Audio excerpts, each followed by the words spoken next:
pues el presidente de los Estados Unidos y su gabinete organizaron una maravillosa fiesta temática del Gran Gatsby en Mar-a-Lago, mientras 42 millones de personas están a punto de perder todos los beneficios del SNAP, este programa de alimentación de subsidios para la alimentación de los estadounidenses, y también pues hay cerca de 20 millones de personas más que podrían quedarse sin servicio, sin el acceso a servicios de salud, sin el seguro médico.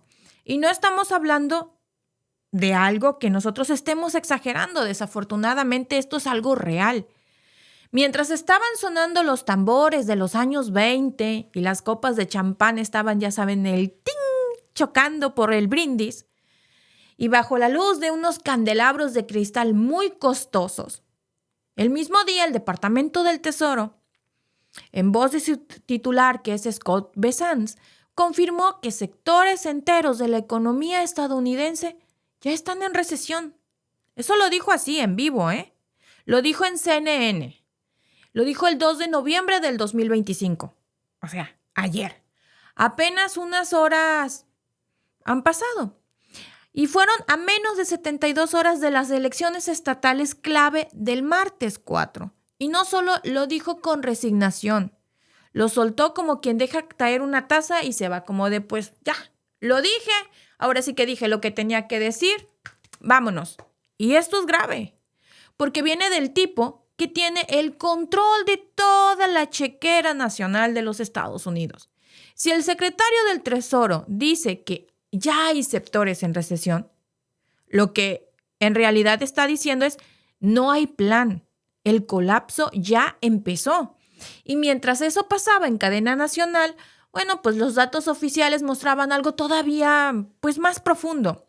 Según el último sondeo de NBC News, publicado el mismo domingo, los demócratas lideran las preferencias para el Congreso con un margen del 50% contra el 42%. Una ventaja de 8 puntos que no se veía desde las intermedias del año 2018, curiosamente cuando también Donald Trump estaba en la Casa Blanca, ¿verdad? Esto en cualquier país que medianamente respete sus instituciones, pues sería una señal muy, muy clara de que el gobierno está hundido, de que la gente no está contenta con el gobierno en turno. Pero en Estados Unidos, pues ya sabemos, allá la respuesta del presidente no fue anunciar medidas económicas, ni un plan de emergencia, ni siquiera salir a dar la cara. No. Él estaba ocupado chocando copitas. Para él fue organizar, un fiestón con disfraz obligatorio, porque ya sabemos, 42 millones de estadounidenses no tienen qué comer, pero eso no es el círculo cercano del presidente. Él no tiene por qué dejar de derrochar dinero, si los que no tienen dinero son otros, él tiene la chequera del país. Mientras millones están quedando sin alimentos ni medicinas, él todo lo tiene y su círculo cercano también. Ahora, lo más importante de esta historia no es la fiesta. Lo que revela es cómo reacciona el gabinete ante el desastre. Scott Bessent fue confrontado en televisión por los gastos de lujo, el uso del presupuesto para cubrir los viajes de golf del presidente cada fin de semana, los banquetes temáticos como esta fiesta, y su respuesta fue culpar a Obama. ¿Que Obama está en el poder? ¿Que Obama es el que administra el dinero actualmente de los Estados Unidos? Literalmente dijo que Obama fue el presidente que más jugó golf. Eso fue lo que contestó, como si la gente no supiera que en los primeros 4 años de Trump, cuando aún no era presidente otra vez, ya había jugado más de 285 rondas de golf comparadas con las 98 de Obama en el mismo periodo. Recuerden que en todos lados hay registros de todo. Cuando tú vas a jugar golf a un club de golf, seas o no socios, se registra tu entrada. Se registra cuántas veces vas. Si vas de invitado con alguien más, también se registra. Fulanito de tal vino con estos invitados y se toma el registro de las personas que van. Eso está en los registros públicos del Washington Post. Pero eso no importa. Su estrategia es simple: lanzar una mentira al aire, repetirla y esperar que nadie tenga tiempo de comprobarla. Porque es usualmente lo que pasa. A la gente no le gusta investigar, muchos de sus seguidores no les gusta leer, y entonces él dice, ha jugado más golf Obama. Y claro, le creen. Y mientras hacen eso, pues siguen enterrando los archivos de Epstein, que eso es realmente importante, no cuántas veces jugó golf Obama. El detalle es que se lo están cargando al erario público.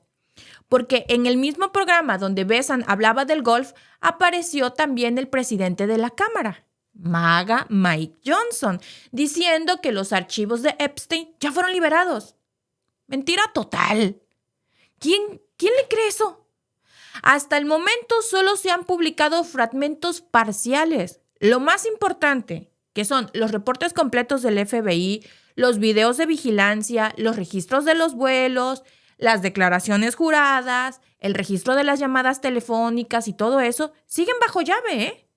Eso lo guardan como si fuera la bóveda donde está el oro del mundo, ¿eh?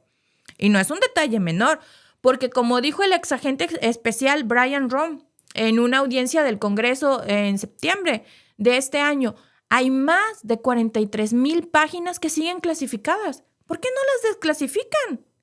Y ahí es donde aparece el nombre de Donald Trump en múltiples ocasiones, con vínculos que cruzan pues, los registros que hay de Mar-a-Lago, donde fue esta fiesta, el Lolita Express y contactos con testigos protegidos.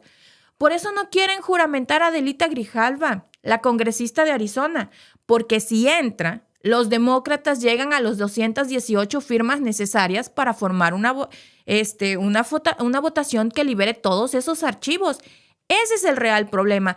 Que dicen que no, que porque no se ha podido. Curiosamente, Mike Johnson ha tomado juramentación de otros de su partido, pero Adelita Grijalva no es de su partido, entonces por eso no le conviene que juramente, ¿eh?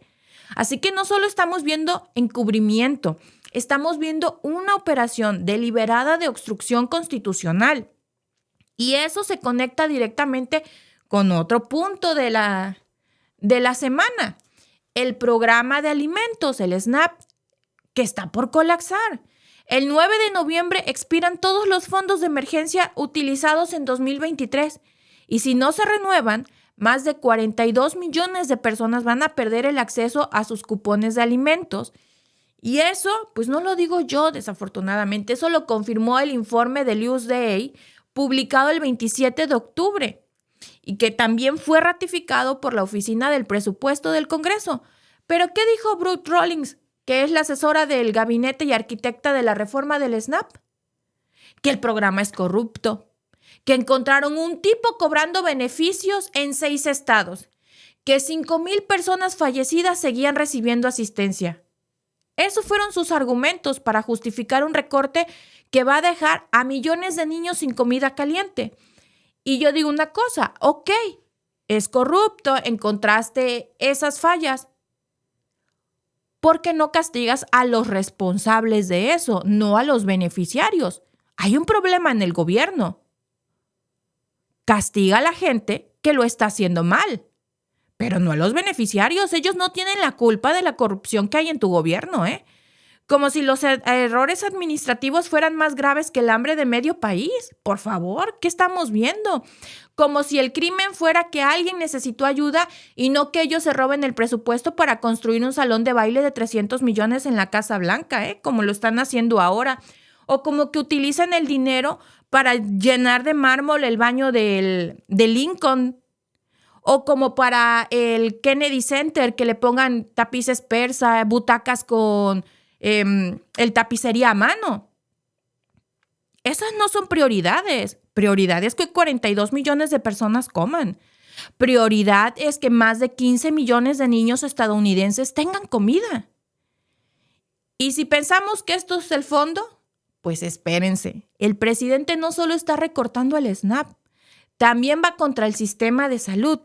En palabras de Marjorie Taylor Greene, dice que las primas médicas están por dispararse hasta los $3,000 al mes. Y cuando le preguntan a Mike Johnson, ¿dónde está el nuevo plan de salud del partido? Porque si dices que algo no funciona, no te vamos a debatir. Ok, tú estás en el gobierno. Por supuesto, tienes que tener una pintura mucho más completa de todo. Debes de saber mejor. ¿Dónde está fallando? ¿Qué es lo que está fallando? ¿Cómo lo vas a solucionar? ¿Y cuáles son las alternativas que hay para eso? Pero no hay ninguna, porque únicamente responden que no lo pueden compartir por teléfono porque podría filtrarse. O sea que el plan está tan secreto, pero tan secreto, que ni sus propios congresistas lo conocen. Y no lo digo yo, lo dijo la misma Green en su cuenta oficial el 1 de noviembre. Johnson dice tener ideas, pero se negó a compartirlas en nuestra conferencia telefónica. Entonces lo que tienen, amigos, es humo. Nada. Porque la verdad es que no hay un plan. Lo único que quieren es eliminar el Obamacare, reducir el Medicare y con eso dejar a millones de personas sin cobertura para que después digan que el problema es que la gente no se esfuerza lo suficiente. Es que no trabajan lo suficiente para pagar su cobertura médica. Por eso tienen esa deuda. ¿Cómo le dices eso a alguien que gana el mínimo, que no tiene casa propia, que la comida está altísima en los precios? No nos vamos a mentir. La comida en cualquier parte del mundo está carísima. La sentimos nosotros, pero la siente mucho más la gente que encima la renta se le ha ido al techo, a muchos que han perdido sus trabajos, que la inflación, que los huevos son un lujo, es como si comieran caviar. Y entonces dices, ¿cómo le hace esa gente?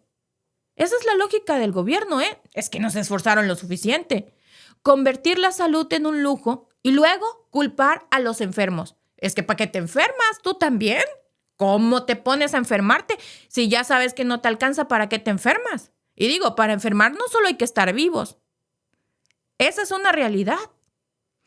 Y mientras todo eso está ardiendo en Estados Unidos, lanzan una nueva distracción llamada Arctic Frost.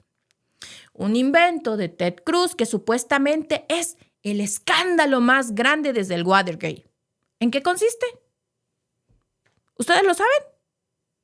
Yo tampoco, porque resulta que nadie lo sabe. ¿Hay pruebas? Ninguna. ¿Hay documentos? Tampoco. Pero repiten el nombre como si fuera un capítulo de Homeland o de La Rosa de Guadalupe. Y todo esto mientras los datos de la Oficina de Estadísticas Laborales muestran que el promedio del salario ha caído un 2.1% real desde julio de este año. Y el costo promedio de la gasolina subió 11.4% desde septiembre.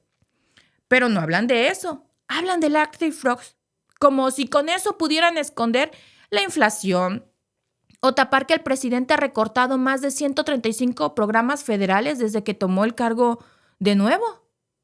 Y si todavía alguien cree que todo esto fue por casualidad, les dejamos este último dato. Según el Pew Research, el 62% de los estadounidenses cree que el presidente ha excedido su poder al despedir empleados públicos, al intervenir en universidades, en militarizar ciudades y en eliminar los programas de diversidad.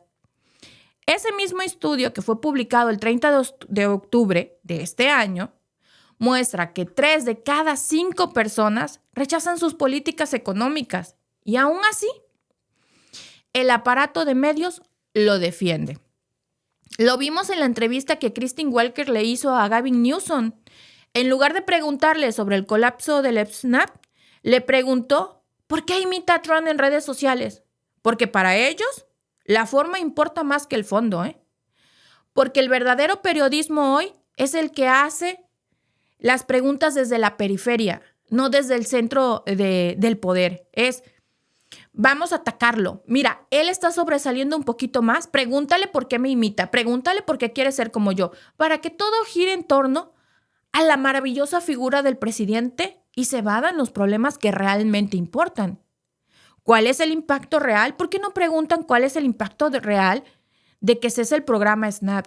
¿Cuál es el impacto real de que ya no haya Obamacare, de que no haya Medicare, de que no haya ningún programa de estos para la asistencia médica? Esas deberían de ser las preguntas. ¿No se las quieres hacer al gobernador para no hacerle más grande el negocio? Pregúntaselo a la gente. La gente que es la que tiene que pagar cuando va al médico, la gente que no va a tener que comer esos 42 millones de estadounidenses. No nos andemos por las ramas. Agarremos al toro por los cuernos. Así que esta es la situación. Mientras medio país cae en la pobreza, Ellos están bailando en una fiesta de disfraces, sonriendo, culpando a Obama, enterrando archivos y mintiendo en cadena nacional. Pero no es un error, es el plan. Si no le ponen nombre, bueno, pues le ponemos nosotros. Esto se llama fascismo performático. Es la política del espectáculo, donde todo parece absurdo, porque así no tenemos tiempo de pensar. No nos dejan. Hacen un disparate ahorita, otro en 5 minutos y así van. Nos tienen entretenidos en muchas cosas. ¿Pero qué creen? Nosotros sí tenemos tiempo para darnos cuenta y sí pensamos. Y por eso estamos aquí señalando todo lo que están haciendo. Porque mientras vemos que la prensa en Estados Unidos está más interesada en quererle bajar el switch a Gavin Newsom y no darle el foco que merecen esos 42 millones de estadounidenses que van a tener hambre, esos 20 millones casi de niños estadounidenses que no van a tener que comer, nosotros sí lo vamos a decir. Y si les parece importante lo que vamos a hablar, amigos, pues no olviden suscribirse, compartir, darle like, porque hay gente que aún no ha abierto los ojos, pero si dejamos que esto avance y no decimos nada, mañana no vamos a tener ni micrófono, ni internet, ni voz para decir lo que ahora todavía podemos decir. Y recuerden que cuando nosotros nos callamos, nos convertimos en cómplices y no podemos ser cómplices de un gobierno que pone por delante un baño de mármol, una sala con tapices persas, una nueva sala de $300 millones cuando hay 42 millones de personas con hambre. No podemos ser cómplices de eso en ninguna parte del mundo, porque eso no está bien. Y si nos acostumbramos a que nuestros gobiernos despilfarren el dinero de nuestros impuestos en cosas que son innecesarias como esas, entonces nos estamos convirtiendo cómplices. ¿Y cuándo nos va a doler? Cuando nosotros seamos una parte más de esa estadística, cuando no hablemos de 42 millones de personas que no tienen que comer y ese número llegue a 80. Porque si no se para, eso solo va a seguir aumentando. No podemos seguir cómplices y no podemos callarnos. Ya basta de que los gobiernos en turno, que los presidentes que están en turno en cualquier parte del mundo gasten el dinero del erario público como si no hubiera fin. Y como si fuera su bolsa personal en paga esto, paga las mejores vacaciones. Cuando a nosotros nos recortan el presupuesto de la salud, el presupuesto de la educación, porque curiosamente siempre que recortan presupuestos lo primero que tocan es la salud y la educación. Porque claro, a los gobiernos les conviene que nosotros sepamos menos.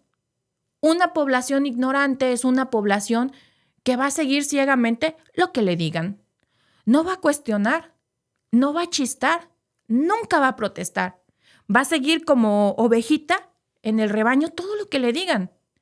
Y ese es el tipo de gente que les gusta.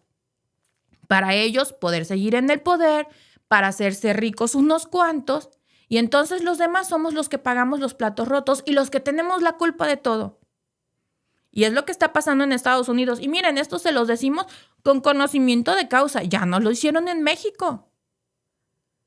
Ahí está lo del Fobaproa, ahí está el caso de Carlos Salinas de Gortari. Y hoy lo vemos que obviamente en una versión mucho más moderna viene Donald Trump y se lo está haciendo a los estadounidenses. Así que amigos, no se dejen. Gracias por vernos. Si te ha gustado este clip, síguenos en vivo para ver nuestro programa completo de lunes a viernes en nuestros canales de YouTube y Facebook. Suscríbete, comparte con tus amigos y déjanos tus comentarios. Te esperamos en vivo.